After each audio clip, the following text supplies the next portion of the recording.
We are Harvard Ventures, and this is The Bottom Line.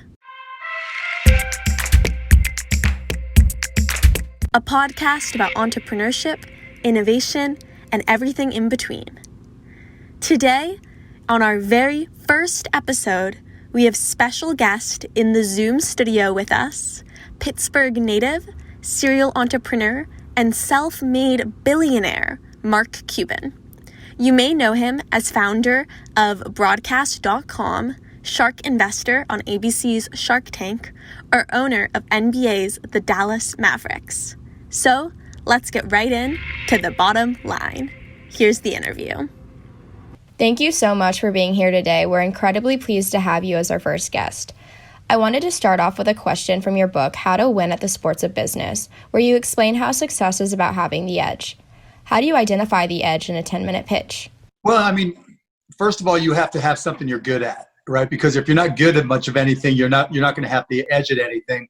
And then you have to look at what business and industry you're in. You have to be able to ask yourself, when you walk in the room to do a meeting, is there anybody in that room that's going to know your business better than you, or know your industry, or know your product, or know your technology better than you?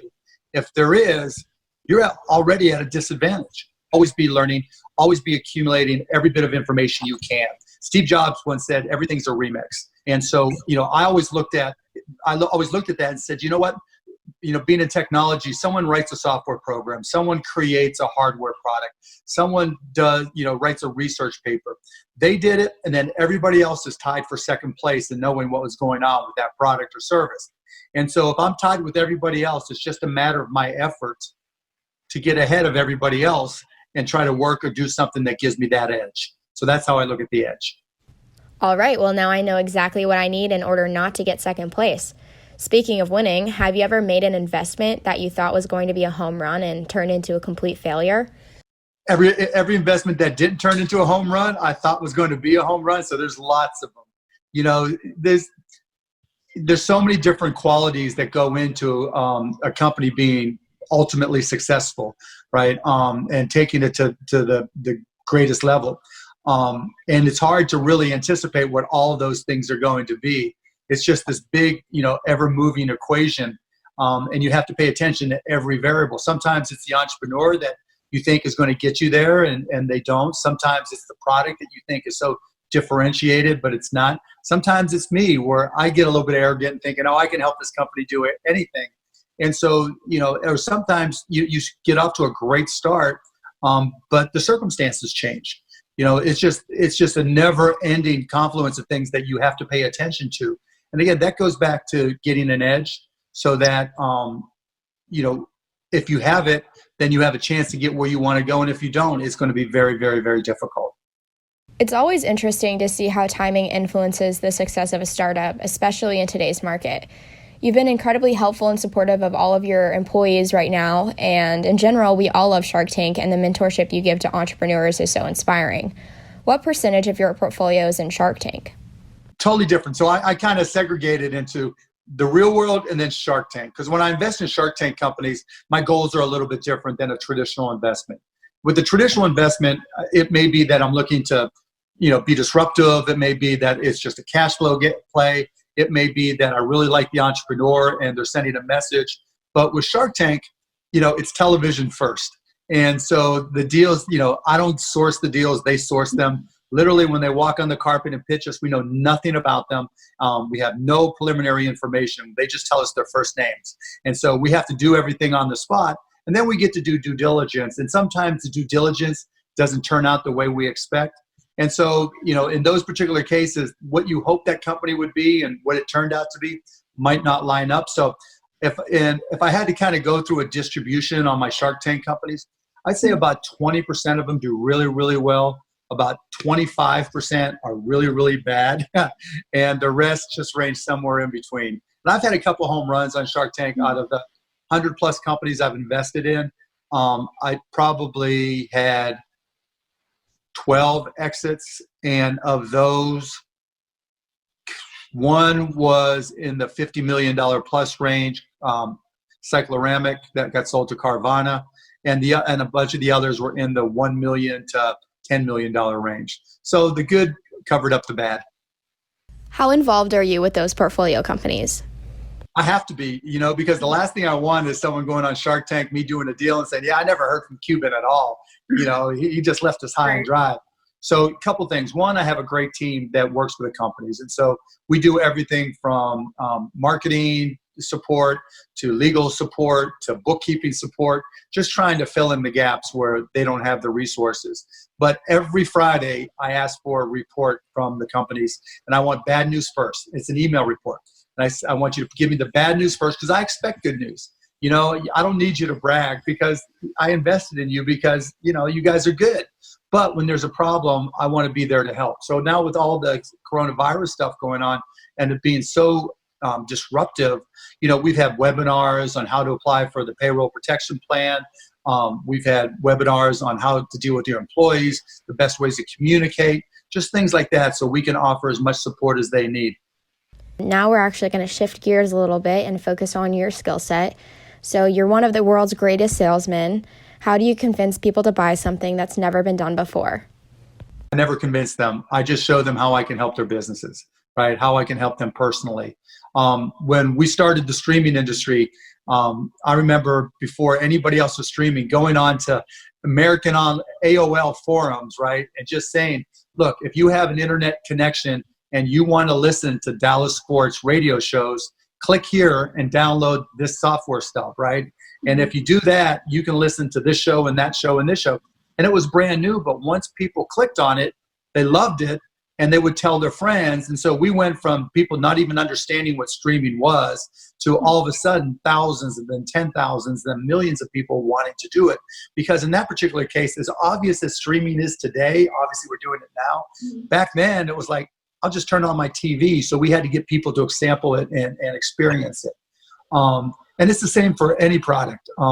When I was selling my first company after I got fired, I was selling software that did local area networks. And back then, connecting PCs, it was like, why would I connect my PCs together? I just got this one. And so I would sit down and show them how they can become more productive and how they can get advanced. And it's the exact same way now. When we come out of all of this stuff that we're going through, it's going to be a whole new world. And companies are going to want to find new ways to compete, new ways to be productive. Make decisions on, do they use work from home tools like Zoom, or is it better to have in-place meetings? But how do you deal with that when people are still concerned? You're going to have bad sides of it too. We were worried about facial recognition and privacy. I think privacy goes away. We'll worry about safety. Do you have antibodies, right? There's going to be so many changes. I'll give you a perfect example of looking for new opportunities. And how you get people and how I sell, right? And so when the Mavs go back, whenever that is, whether it's 3 months, 6 months, a year, whatever it is, people going to the American Airlines Center or arena or any arena are going to be concerned about who sat there before them, right? Are going to be concerned about, what has happened to the handrails on the escalator, who all has been in the elevator. And so we're working to put together not only the right sanitizing solution, but also a barcode system so that we'll label when your seat was last clean, whether it was 2 minutes before the game, 5 minutes, 2 days, whatever it is, and you'll just be able to take an app, scan the barcode, and know that your seat was clean right away. We'll work. We're already had discussions with the city of Dallas, very, very preliminary. They have plenty of other things, but to do the same thing for a park bench. If you're 75 years old and you want to sit on a park bench in Harvard Yard, are you going to take that risk? But if there's a little label there with a barcode that you can then check to see when the last time it was sanitized, okay, that might reduce your fear and your stress. And so looking at what the world is going to be like next, we're going to try to find solutions. And if the solution's really good, you don't have to sell. And so whenever I sell, to get back to your original question, I really just try to put myself in the shoes of the person I'm trying to help and say, what is it that you're going to need? You might not even know it yet, because particularly if you're selling to somebody at a lower level, their mission is just to get through their day and do their job. They're not trying to think of what's next. And so even though people say, well, listen to your customer, they're going to tell you what they want, sometimes they don't know what they need. What they want is not as important as what they need. So as a sales rep, it's my job to know. That answer actually perfectly segues into the next set of questions we wanted to ask you. Now, given that you've been very vocal about your opinions related to the COVID-19 pandemic, we'd be remiss not to discuss it here. So in the past, you've mentioned that artificial intelligence and personalized medicine are the next big things. How do you think the pandemic will change these rising big industries? Your body is one big math equation.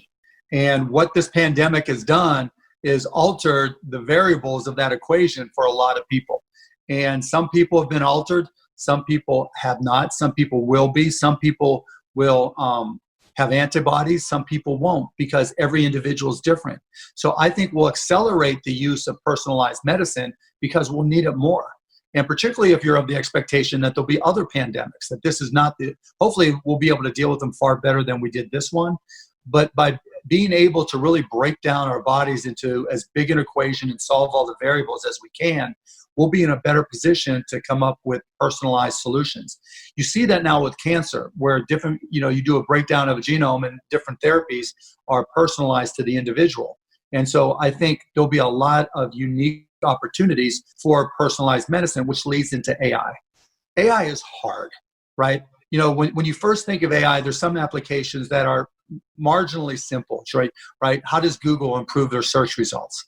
You just keep on trying and you have an immediate feedback loop. Yeah, feedback loop, right? Mm-hmm. So if they implement something using AI and the searches are better and more and happen more often and there's more of them, then they know they're doing the right thing. So sales environments, even factory environments, if you're looking for optimization for your robots or minimization of your operating costs, those are pretty straightforward applications where there's a yes or no answer, and you can use machine learning or even some basic neural network type applications.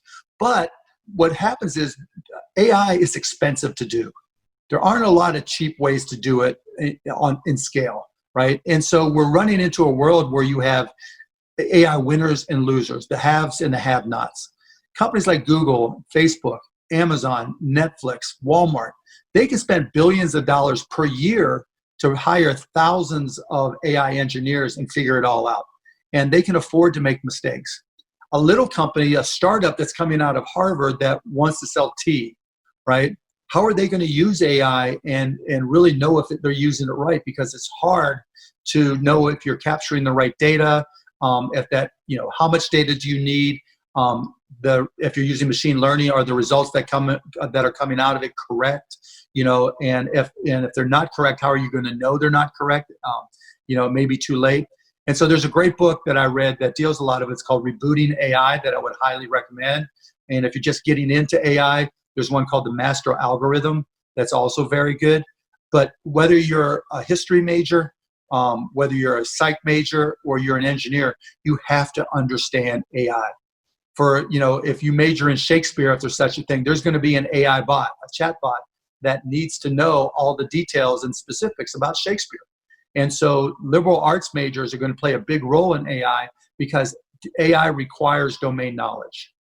And so when we look at investing and creating companies, you've got to be able to know what's bullshit and what's real, right? Because so many people say they know AI, and maybe they've done some basic machine learning, but most likely it's just logic-based programming. So you really have got to understand AI yourself, and it's not that it's hard to learn, it's just time-consuming. You have to understand the application. Like when I was talking about selling, how will AI be used? Is it simple resolution, or is it something more complex? And you have to understand where it won't work and where you could make mistakes. And that's all difficult. And I say all this because I think there's opportunity for providing AI resources and support and solutions to small businesses, because they won't be able to answer all those questions. They won't have the resources that the big companies will have. So if you're a college student who's looking to learn more about AI, how would you go about that without necessarily pursuing a traditional method such as working for like Google or Facebook or Amazon? What would you do if you were just trying to learn about it? Yeah, you do what I did, right? It's not like I was going to school. I went on AWS on Amazon and did the machine learning tutorials. I took the AI class on Coursera. I found tutorials on how to create a basic 3-layer neural network on using JavaScript. So it's not like it's ultimately complex. AI, look, if you're going to if you're going to be a program manager, if you're going to be an engineer, and you're going to help design million-layer neural networks that take days to run and modify, and you're reading research papers all day long, that's one thing. But if you're going to try to understand how it applies to businesses you're starting, businesses you're investing in, businesses you may go to work for, that's different. But you can get a grasp on all the basics. So I can tell what's real and what's not very quickly.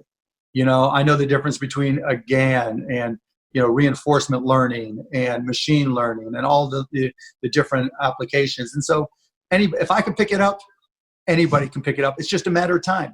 It goes back to the original question: how do you get the edge? 99% of the pitches that I get that say we have AI experts are BS, total BS. There's somebody doing Excel spreadsheets with if this, then that, and they're updating them as they get information. And so if you have that ability to do a 3-layer neural network, not because you're going to do them, but because you understand all the nomenclature and you can have a discussion about it. If you read some of the research papers, if you This Week in Machine Learning, podcast and use those as resources, then you're going to have an edge against all the people who are really living it. Again, it won't let you, design a neural network, but when you're talking to somebody who can design that network and manage it and manage all the engineers required, you can deal with the business application side and know if what they're discussing is relevant to what you're trying to accomplish or not. So relating back to current events, how do you think the pandemic will change the big industries of AI and personalized medicine? I mean, other than the fact that biologically we all may be altered in some way, I don't know. I really don't. But I think that, wherever there's FUBAR, heroes are made. When things are so bad and unique, new businesses will be born that 5 years from now, 10 years from now, you look back and you have a list of companies where you say, wow, these people really were ahead of the game and they had a vision for what would happen on the other side of the pandemic. And they created these amazing businesses. So for your venture group, if you can visualize what you see coming next, what will happen? Like I gave the simple example of people not wanting to sit on a public park bench without knowing that it's been sanitized. I think that's pretty straightforward and obvious. I'm applying for a patent. We'll see if we get it, that I'll put in the public domain, so that if in the event that we're able to realize that people who've had the disease have antibodies that prevent them from catching it again, so that those people can go out into society and not worry about being spreaders or catching it. Well, my little patent just says any type of identifying factor. It could be a wristband that says, I have, if it's blue, it means I have the antibodies, you can let me in. If it's green, if it's red, don't let me in. So any type of identifying factor, people are going to want to know who they need to be socially distant from. And people are going to want to know, hey, let's go hang out. You've got the antibody, I got the antibody. Let's get antibody together, right? Now, there's a lot of big brother involved, and that's why I wanted to try to get this patent so I can put it in public domain so, nobody can get out there and try to use it nefariously. But those are the types of just simple examples. If somebody who's got a grander vision and you just ask yourself, when we're on the other side, what will the world be like? How will we be changed? There could be 100 different visions. Elon Musk's vision's probably going to be different than yours or mine. But the next Elon Musk, the next 10 Elon Musk, he or she is out there with a vision, and that's what I'd be looking for, talking to those people and trying to see, okay, what do you see? Jess, what do you see on the other side? If you had to paint a picture of what it's like, what is it like, and what businesses can you start to make that all the better for people? That's what I'm looking for now. That's what I'd recommend to any startup, to any entrepreneur, to any person trying to be a visionary. 9 out of 10 are going to fail, but that one, going to be huge. So do you have any specific pieces of advice for founders related to how to deal with the crisis, how to do business in such a volatile market? Number one, be nice. People are stressed. One of the best things you can ever do as an entrepreneur, employee, or boss is reduce the stress of people around you. When everybody's confined, going stir crazy, going nuts, not sure what's going to happen next, completely uncertain. Nice goes so far. Number 2, communicate, right? Just talk to people. It might be via Zoom. Obviously, you're not going to sit down and have coffee with them, but via Zoom, via FaceTime, or just old-fashioned phone or email or texting, just reach out and say, hey, how you doing? It could be a prospect, it could be a vendor, it could be a customer, it could be a friend. Just open up those lines, because we'll remember the people who were nice to us while we were cooped up and stuck, right? Number 3, be transparent. Just be honest. If, it's not going to be a shock to people when you say business sucks, or on the flip side, if you're selling toilet paper, if you're selling ventilators, if you're selling, consumables. Like I have a company, Dude Wipes, a Shark Tank company, and they have an alternative to toilet paper, right? It's just a little package, and you can just use them for toilet paper, for face wipes, sanitizing anything.